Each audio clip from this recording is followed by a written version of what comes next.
ചോദിച്ചുകൊണ്ടിരിക്കുന്നുണ്ട് മാധ്യമങ്ങൾ. ഇന്നലെയും ചോദിച്ചായിരുന്നു എന്നോട്, ഈ തെരഞ്ഞെടുപ്പിലും നിങ്ങൾ TP കേസ് ചർച്ചയാക്കിയിട്ട് നിങ്ങൾക്ക് റിസൾട്ട് ഉണ്ടാവുമോ എന്നുള്ളത്. എന്തുകൊണ്ട് ഞങ്ങൾക്ക് ചർച്ചയാക്കേണ്ടി വരുന്നു എന്നുള്ളതിന്റെ ഉദാഹരണമാണ്. ആ കൊന്നതിലോ കൊന്ന രീതിയിലോ കൊല്ലാനെടുത്ത തീരുമാനത്തിലോ ഒരല്പം പോലും അവർ റിഗ്രറ്റ് ചെയ്യുന്നില്ല എന്ന് മാത്രമല്ല, അവർ ഇനിയും കോപ്പ് കൂട്ടുകയാണ്, ആയുധ ശേഖരണം നടത്തിക്കൊണ്ടിരിക്കുകയാണ്. അതുകൊണ്ട് തന്നെ TPയുടെ വധം ഞങ്ങൾ ചർച്ച ചെയ്യുന്നത് അക്രമ രാഷ്ട്രീയത്തിന് ഒരു അറുതി വരുത്താൻ വേണ്ടിയാണ്.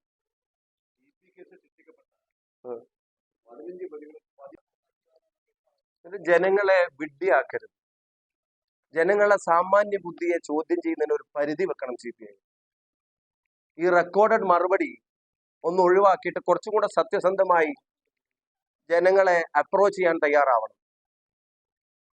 ഞാൻ തെരഞ്ഞെടുപ്പ് കമ്മീഷനോട് ഒരു കാര്യം ആവശ്യപ്പെടുന്നു, അഭ്യർത്ഥിക്കുന്നു. വ്യാപകമായ റെയ്ഡ് നടത്തി ബോംബ് ശേഖരണം കണ്ടെത്തി അതിനെ ഡിഫ്യൂസ് ചെയ്തിട്ടില്ലെങ്കിൽ ഇനിയുള്ള ദിവസങ്ങളിൽ തെരഞ്ഞെടുപ്പുമായി ബന്ധപ്പെട്ട് ഇവർ മുന്നോട്ട് പോകുമ്പോൾ വ്യാപകമായ അക്രമങ്ങൾക്ക് അവർ കോപ്പ് കൂട്ടുകയാണ്. ഇതിന്റെയൊക്കെ ബേസിക് റീസൺ എന്ന് പറയുന്നത് വടകര തെരഞ്ഞെടുപ്പ് അവർ തോൽക്കുമെന്ന് അവർക്ക് ബോധ്യപ്പെട്ടിരിക്കുന്നു എന്നുള്ളതാണ് ഞങ്ങളുടെ പ്രധാനപ്പെട്ട ഫൈൻഡിങ് എന്ന് പറയുന്നത്. അതിന്റെ അസ്വസ്ഥതയിലേക്കാണ് അവർക്ക് അരിവാളിന് പകരം ബോംബിനെ ഡിപ്പെൻഡ് ചെയ്യേണ്ടി വരുന്നത്. ബോംബ് അവരുടെ ഒരു തെരഞ്ഞെടുപ്പ് സാമഗ്രിയായി മാറുന്നത്. പരാജയ ഭീതിയിൽ നിന്നാണ് ഈ അക്രമങ്ങൾക്ക് കോപ്പ് കൂട്ടുന്നത്. മാധ്യമങ്ങളും തുറന്ന് ചർച്ച ചെയ്യേണ്ട പലതവണ വാർത്തയായിട്ടുള്ള കാര്യം തന്നെ. എന്നാലും ഞാൻ പറയുന്നു, ഇവിടുത്തെ 10ഓ 50ഓ ബൂത്തുകളിൽ നടക്കുന്ന കാര്യങ്ങൾ എന്താ, നിങ്ങളൊന്ന് തുറന്ന് റിപ്പോർട്ട് ചെയ്യണം. 90%, 100ൽ കൂടുതൽ, 95%, 96%, 90% ഒക്കെ പോളിംഗ് നടക്കുന്നത് ജനാധിപത്യ അവകാശത്തോട് വിനിയോഗിക്കാനുള്ള ആളുകളുടെ ത്വര കൊണ്ടല്ല. അതെന്തായാലും മരിച്ച ആളുകൾക്ക് ഉണ്ടാവില്ലല്ലോ. പാസ്പോർട്ട് രേഖകൾ പ്രകാരം തെരഞ്ഞെടുപ്പ് സമയത്തും വിദേശത്തുള്ള ആളുകൾക്ക് ജനാധിപത്യ സംരക്ഷണത്തിന് വേണ്ടി വാട്സപ്പിലൂടെ വോട്ട് ചെയ്യാൻ പറ്റില്ലല്ലോ. അവരെ തുടങ്ങുന്നു, അതിന്റെ വിശദാംശങ്ങൾ അറിയുന്നു. പിന്നെ കുറച്ച് പര്യടനം മുന്നോട്ട് പോയി 1 2 വേദി പിന്നിടുമ്പോഴാണ് ഒരു ചെറുപ്പക്കാരൻ മരിച്ച വിവരവും വരുന്നത്. ഇത്രയൊക്കെ പുരോഗമനം പ്രസംഗിക്കുമ്പോഴും CPM വാളും കടാരയും ബോംബും ഉപേക്ഷിച്ച ഒരു രാഷ്ട്രീയത്തിന് ഈ 2024 തയ്യാറല്ല എന്നുള്ളതിന്റെ ഒരു ഓപ്പൺ സ്റ്റേറ്റ്മെന്റ് ആണ് ഇന്നലെ രാത്രി നടന്ന ബോംബ് സ്ഫോടനവും ഇന്ന് നടന്ന മരണവും.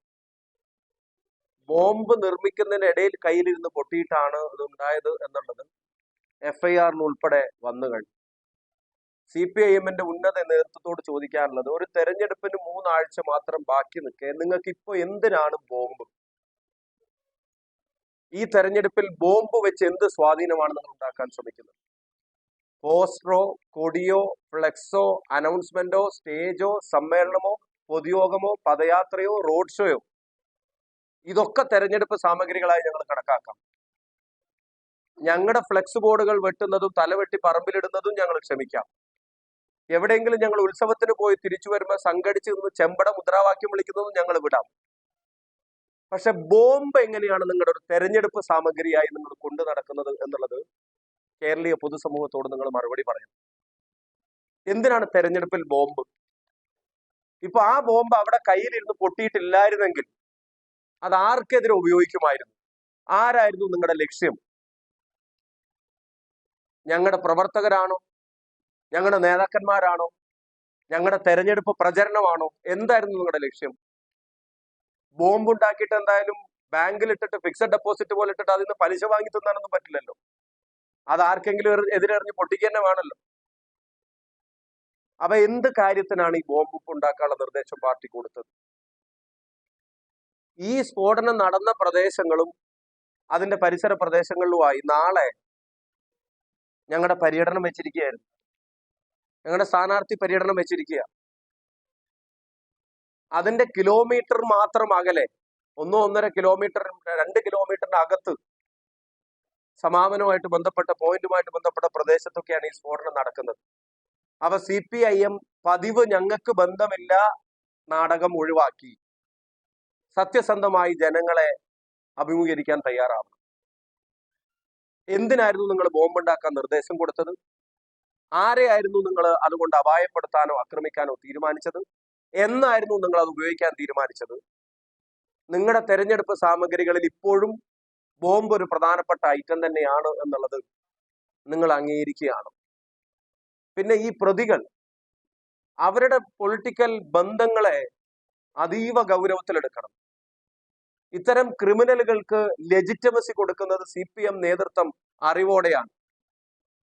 ഒരു ലോക്സഭാ തെരഞ്ഞെടുപ്പ് സ്ഥാനാർത്ഥിയുടെ പോലും ക്ലോസ് റേഞ്ചിൽ വന്ന് നിൽക്കാവുന്ന മാത്രം അടുപ്പവും ബന്ധവും ഈ ക്രിമിനലുകൾക്ക് പാർട്ടി അനുവദിച്ചു കൊടുത്തിട്ടുണ്ടെങ്കിൽ ഇവരുടെ ആദ്യത്തെ അറ്റംപ്റ്റ് അല്ല എന്നുള്ളതല്ല തെളിയിക്കുന്നത്. അവരതിന്റെ സ്പെഷ്യലിസ്റ്റുകളാണ്. ഇതിനു മുമ്പും കേസുകൾ ഉണ്ടായിട്ടുണ്ടെന്ന് പറയപ്പെടുന്നു.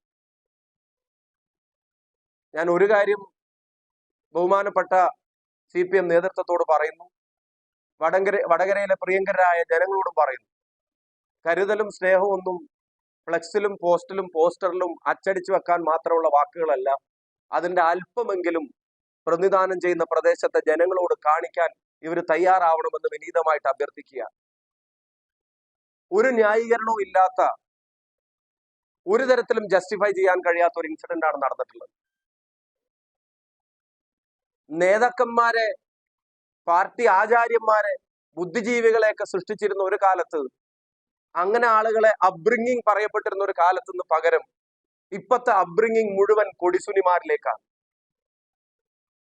വിദ്യാർത്ഥി യുവജന സംഘടനകളിൽ നിന്ന് റിക്രൂട്ട് ചെയ്യാൻ ആഗ്രഹിക്കുന്നത് നല്ല ജനപ്രതിനിധികളെയോ നല്ല നേതാക്കന്മാരെയോ നല്ല പൊതുപ്രവർത്തകരെയോ അല്ല, നല്ല ഒന്നാം തരം ഗുണ്ടകളെ, കൊട്ടേഷൻ സംഘാംഗങ്ങളെ റിക്രൂട്ട് ചെയ്യാൻ ആഗ്രഹിക്കുന്ന പോലെയാണ്.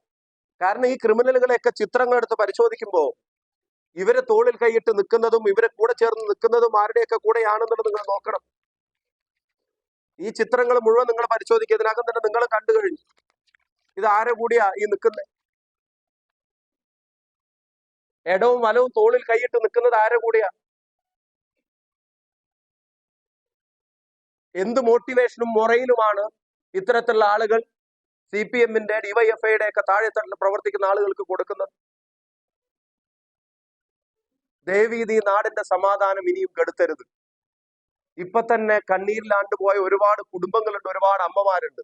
ഇപ്പൊ ഈ മരണപ്പെട്ടതും ഞങ്ങളുടെ പാർട്ടിയുടെ ആരുമല്ല, പക്ഷെ ഏതെങ്കിലും ഒരു അച്ഛന്റെ അമ്മയുടെയും മകനാണല്ലോ.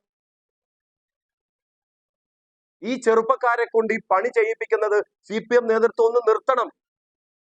7-ൽ 6 നിയോജകമണ്ഡലം നിങ്ങളുടെ ഗവൺമെന്റിന് പിന്തുണക്കുന്ന ഒരു സ്ഥലമാണ്. നിങ്ങൾ തന്നെ അവകാശപ്പെടുന്നത് 1.5 ലക്ഷത്തിലധികം ഭൂരിപക്ഷം ഈ 7 കോൺസ്റ്റിറ്റ്യുവൻസിയുമായിട്ട് ഞങ്ങൾക്കുണ്ടെന്നാണ്.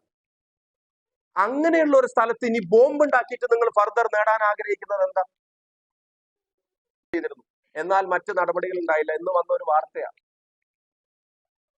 അപ്പൊ എന്ന് വെച്ചാൽ നിർമ്മിക്കാൻ അവിടുന്ന് ഉത്തരവ് കൊടുത്തോണ്ടല്ലേ അവിടുന്നുള്ള ആൾക്കാരുടെ പറയണത് മൈൻഡ് ചെയ്യേണ്ടെന്നുള്ള ഡയറക്ഷൻ കൊടുക്കുന്നത്. അപ്പൊ ഇത് എക്സ്പോസ് ചെയ്യാൻ കഴിയാവുന്ന ഒരു ഇൻഡിപെൻഡന്റ് ഏജൻസി ഇതിന്റെ അന്വേഷണത്തിലേക്ക് വരണം. അതിലും CPM BJP നെക്സസും ബാധിക്കാത്ത ഒന്ന് അങ്ങനെ ഒന്നും ഉണ്ടോന്ന് എനിക്ക് അറിഞ്ഞൂടെ.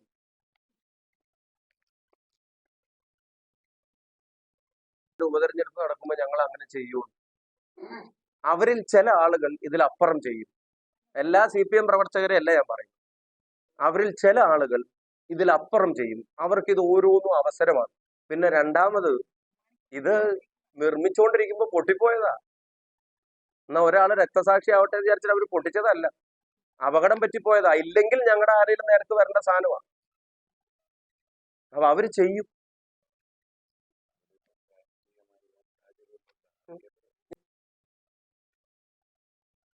അപ്പൊ ഞങ്ങൾ മനസ്സിലാക്കേണ്ടത് ഈ ബോംബ് നിർമ്മാണത്തിന് ഈ ലോക്സഭാ തെരഞ്ഞെടുപ്പുമായി ബന്ധമുണ്ട്.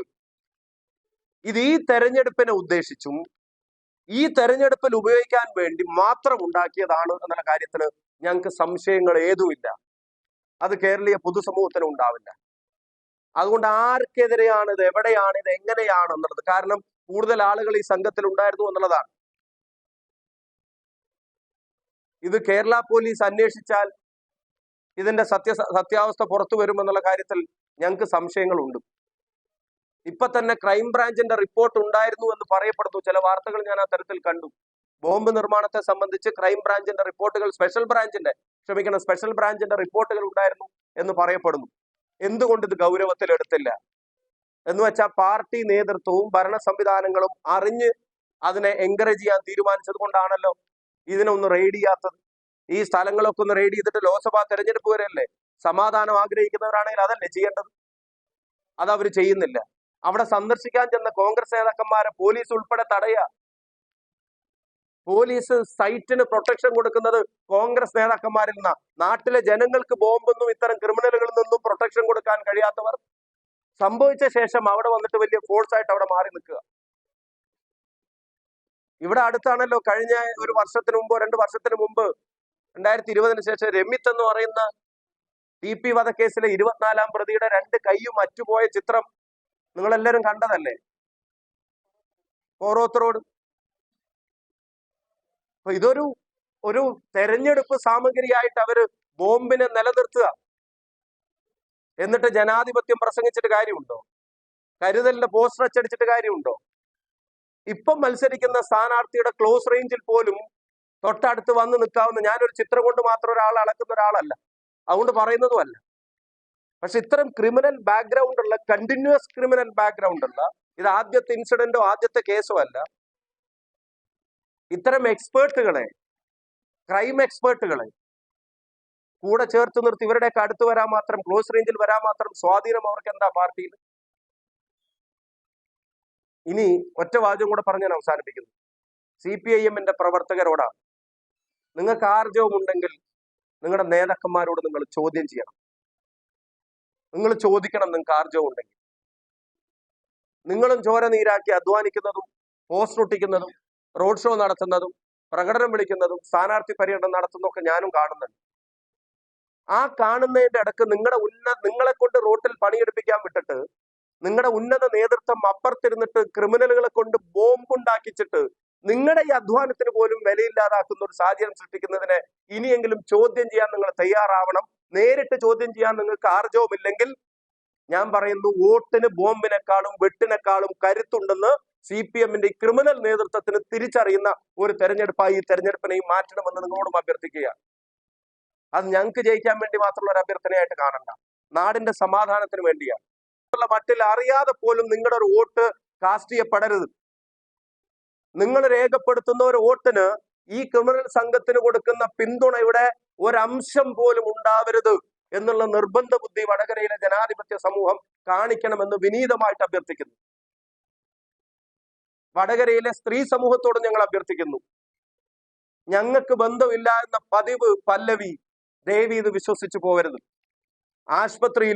ആശുപത്രിയിലേക്ക് കൊണ്ടുപോയെടുത്തും പരിസരങ്ങളിലൊക്കെ നിറഞ്ഞു നിൽക്കുന്നത് LC-യും ഏരിയ കമ്മിറ്റിയും ബ്രാഞ്ചും ഉൾപ്പെടെയുള്ള മുഴുവൻ നേതൃനിരയാണ്. പാർട്ടിക്ക് ബന്ധമില്ലെങ്കിൽ അവരൊക്കെ ഇങ്ങനെ വരിയായിട്ട് അവിടെ അണിനിരക്കേണ്ട കാര്യം എന്താ? പാർട്ടിക്ക് ബന്ധമില്ല എന്ന് അവർ ഇതിനു മുമ്പ് ആണയിട്ട് പറഞ്ഞൊരു കേസ് TP ചന്ദ്രശേഖരന്റെ വധക്കേസായിരുന്നു എന്ന് വടകരയിലെ ജനങ്ങൾ മറക്കരുത്. കഴിഞ്ഞ ദിവസം വന്ന കോടതി വിധിയിൽ എന്താ പറഞ്ഞത്? അതൊരു പൊളിറ്റിക്കൽ കില്ലിംഗ് ആണ് എന്ന് സംശയങ്ങൾക്കിടയില്ലാത്ത വിധം അവർ പറഞ്ഞു. അപ്പൊ അറിഞ്ഞോ അറിയാതെ പോലും വടകരയിലെ ജനങ്ങൾ ഈ കില്ലർ സ്ക്വാഡിന് ഒരു ഐക്യദാർഢ്യമായി, ഒരു പിന്തുണയായി നിങ്ങളുടെ ഏറ്റവും വിലപ്പെട്ട ജനാധിപത്യ അവകാശത്തെ തെറ്റിദ്ധരിക്കപ്പെടാനുള്ള സാഹചര്യം ഉണ്ടാക്കരുതെന്ന് വിനീതമായി നാടിന്റെ സമാധാനത്തിന് വേണ്ടി വടകരയിലെ വോട്ടർമാരോട് ഞങ്ങൾ അഭ്യർത്ഥിക്കുകയാണ്. ബോംബിന്റെ രാഷ്ട്രീയം പരാജയപ്പെടണം, സമാധാനത്തിന്റെ രാഷ്ട്രീയം ജയിക്കണം, നാട് സമാധാനത്തിന്റെ പാതയിൽ മുന്നോട്ട് പോകണം. ഒരവസരം വടകര പാർലമെന്റ് മണ്ഡലത്തിൽ കിട്ടിയാൽ തെരഞ്ഞെടുപ്പ് കാലത്ത് മാത്രമല്ല, തെരഞ്ഞെടുപ്പിന് ശേഷവും ഇവിടെ പൊതുപ്രവർത്തനം നടത്തുന്നിടത്തോളം കാലവും ശ്രമിക്കുന്നത് നാടിന്റെ ഐക്യത്തിനും പുരോഗതിക്കും തന്നെയായിരിക്കും. ആ കാര്യവും വടകരയിൽ ജനങ്ങൾക്ക് ഉറപ്പു നൽകും. ആവശ്യം എന്നുള്ളതാണ്. മൃഗീയമായ മെജോറിറ്റി അവർ അവകാശപ്പെടുന്ന ഒരു മേഖലയിൽ ഇപ്പോഴും നടന്നുകൊണ്ടിരിക്കുന്നുണ്ടാവും. അത് മാത്രമല്ല, സംഘർഷമൊന്നും ഇപ്പൊ അവിടെ ഇല്ല. ഇപ്പൊ ഒരു സംഘർഷവും ഇല്ല. അവിടെ ഇപ്പൊ നടക്കുന്നത് 2 കാര്യമാണ് സുഖമായി നടക്കുന്നത്. CPM ഈ തെരഞ്ഞെടുപ്പിൽ വടകരയില് 2 ഫാക്ടറിയാണ്. ഒന്ന് നുണ ഫാക്ടറിയാണ്, ഒന്ന് ബോംബ് ഫാക്ടറി. ഇത് വെച്ച് കൈകാര്യം ചെയ്യാനാണ് ആ കുഞ്ഞനന്തനെയാണ് ഇവിടെ പലരും മഹത്വൽക്കരിച്ചത് എന്നും മറക്കരുത്. എന്തുകൊണ്ടാണ് ഞങ്ങൾ ചർച്ച ചെയ്യുന്നു ചോദിച്ചല്ലോ TP കേസ്. അതിൽ കൺവിക്റ്റഡ് ആയി കോടതി കണ്ടെത്തിയ കുഞ്ഞനന്തനെ, കോടതി ശിക്ഷിച്ച കുഞ്ഞനന്തനെയാണ് മാതൃകാ പുരുഷനായും നാടിന് അഭിമാനമായും സംസ്ഥാനം ഭരിക്കുന്ന ആളും തെരഞ്ഞെടുപ്പിൽ മത്സരിക്കുന്ന ആളുകളും വരെ മഹത്വൽക്കരിച്ച് വരിവരിയായി പോസ്റ്റ് ഇട്ടുകൊണ്ടിരുന്നത്. എത്ര കരുതൽ പറഞ്ഞാലും എൻഡ് ഓഫ് ദ ഡേ ആ പ്രോ കില്ലർ സ്റ്റാൻഡിൽ നിന്ന് മാറി നടക്കാൻ ഇവർക്കാർക്കും കഴിയില്ല എന്നുള്ളതാണ് അതൊക്കെ തെളിയിക്കുന്നത്.